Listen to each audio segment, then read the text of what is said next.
carry the offensive load. The All-Pro running back lost 2 fumbles against the Cardinals and now leads all running backs with 4 on the season. This season, Zeke is also averaging 16 fewer yards per carry on the ground than any previous season. So this is not good right now. Shannon, did Jerry overpay for Zeke?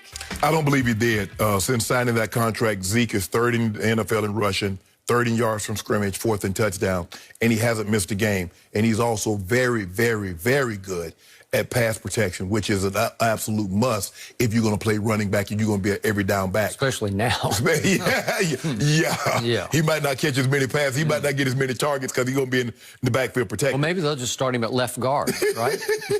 Skip, if you look at it, there are 6 running backs now that average an annual salary of at least $12 million.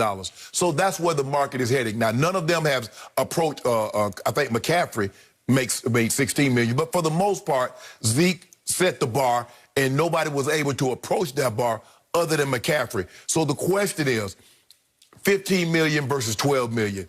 I believe, you believe that if Zeke is making more than $6 million, that he's overpaid because he hasn't given you the production that he gave you in his first 3 years. Bang for the buck. Right. So, but for me, I don't believe he's overpaid.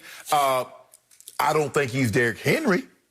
But I don't think he's overpaid either. So for me, no, Jerry did not overpay. This is where the market was heading. Based on what Zeke had done up until that point, Skip, he was more than deserving of the contract that Jerry gave him. So, week after week, I turn on my little TV, and I see Derrick Henry just bullying defenses. I see him averaging 118 yards a game. I hear Mike Tomlin yesterday say, it's like trying to tackle a Bud Dupree, his linebacker who goes, I don't know, 260 and can run 4.5. Yeah. But it's like if he's carrying the ball and you're trying to tackle him, right? And they talk about, oh, he's a 247. No. I weigh myself every morning, Skip, and I weigh between 243 and 245. All right. Are you telling me Derrick Henry is only 2 pounds heavier than me? No, I'm not. Exactly. He's 260-ish. Yes. I'm going on my eye test. It pains me deeply to say this publicly. I just don't see what I used to see in Zeke. Okay. And I don't think you do either. So do I think Jerry overpaid? Well, you said, like, that's what the market demanded at that point. And I'm happy that he got him back from Cabo. And then I told you the rest of last year, he looked like he was running in Cabo sand. I don't see sudden anymore. I don't see explosive anymore. I don't see, oh, he's going to take it to the house anymore. Right. I don't see him run with what I call consistent rage.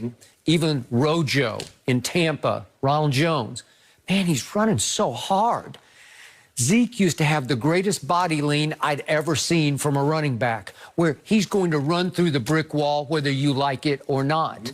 And it was high contact, high collision, probably short career. Right.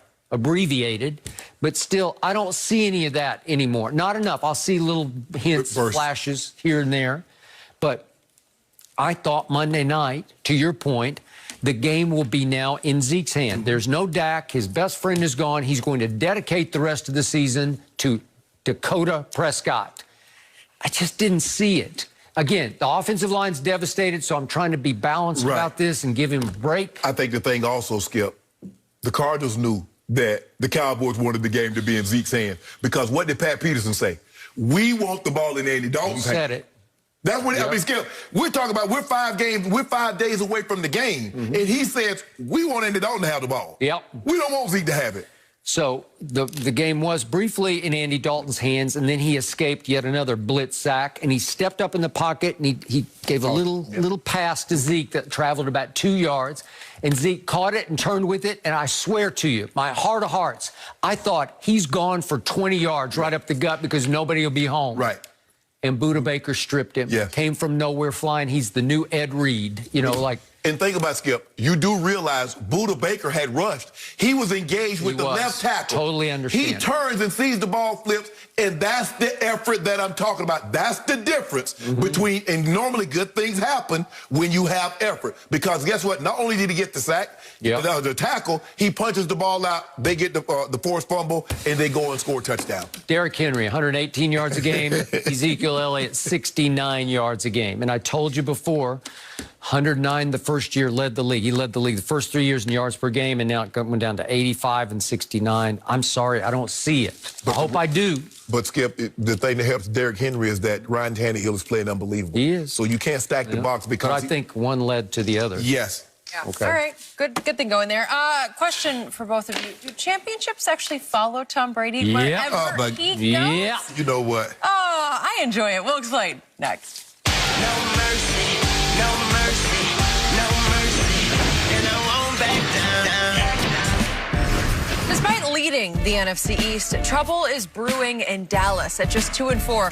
Cowboys players have reportedly begun to express their frustrations with the coaching staff. One player reportedly said Mike McCarthy's staff is, quote, totally unprepared, and another player simply put it, they just aren't good at their jobs. Former Cowboys cornerback Orlando Scandrick joining us this morning. Orlando, good to have you. Here's the question, though. Is coaching the problem with the Cowboys? I don't know if coaching is the sole problem, but coaching is one of the huge issues. From a leadership standpoint, it's very disappointing that you bring in a coach who you think is a championship caliber coach, and after 6 games, people is ready to jump ship. When the finger pointing starts, it's hard to come back from that. So let me ask you, so the coaching was the problem last year, and these same players are there this year. Not coaching is a problem again. When is there going to be No. Let me stop you there, Sharp. Go ahead. The coaching was a problem because the message began to become stoic and everyone was tired of it, so they were ready for change. Sometimes when you realize when you get change, change is not always, the grass ain't always greener. A 2-4 start is a terrible start, especially what you added in the offseason. And I think from a coaching standpoint, they brought in coaches that don't mesh well with the players, the coaches that don't run a scheme that's good for these players. So that's the only reason why I say coaching is a problem. But at some point, these players got to look themselves in the mirror and say, did I make enough plays? Did I win my individual battle tonight? That's my point.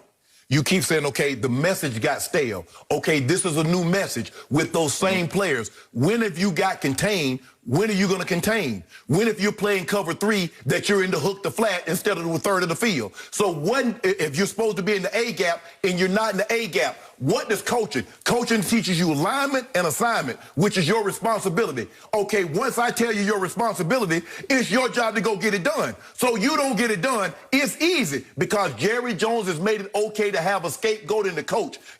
People have blamed Jason Garrett for 8 years. 8-8, this Jason Garrett fault. Now you got a different coach. Now you got no Rod Marinelli, no Chris Richard, no Jason Garrett, and it's still the coaches. What about them players? No, the players are definitely in it. But Skip, I'm gonna lean to Skip on this one. We hired a coach. Well, I'm speaking as Dallas Cowboys fans. We hired a defensive coordinator that has been lately historically bad. We made some hires on defense, and we brought in Mike Nolan, which he brought in Tom Sula. Let me take you back to the coaching tree. All of these guys coached with the San Francisco 49ers, correct? Mm-hmm. Yep. Correct me if I'm wrong here. All these guys coached with the San Francisco 49ers. Mike Nolan, horrendous. So they promote Singletary. That has a falling out, who was also on the same Mike Nolan staff. Then they promote Tom Sula, horrendous. And all of a sudden they get Jim Harbaugh, and these same players are in the NFC Championship year after year in the Super Bowl. So I just don't think the scheme is bad. They totally unprepared. For someone to say totally unprepared at your job, that is the worst thing that someone can say. Totally unprepared at your job. What you do, how you feed your family, your profession. So, Orlando, you have been around. You played for the Cowboys. You played for the Eagles. You played for the Chiefs. You know the score. You know what's happening inside these locker rooms. Mm-hmm. They have rejected Mike Nolan's teaching in his scheme. Somehow, some way, it hasn't worked because they are on an historically bad pace. You have to go back to the AFL Oakland Raiders of 1961 to find a pro football team that gave up more points through the first 6 games than this defense has. The last time Mike Nolan was even a defensive coordinator was 2014 in Atlanta. Those Falcons gave up the most yards in the whole National Football League. And the previous year, they were 27th in yards allowed with him as the defensive coordinator. And the previous year before that, 2012, they were 24th in yards allowed.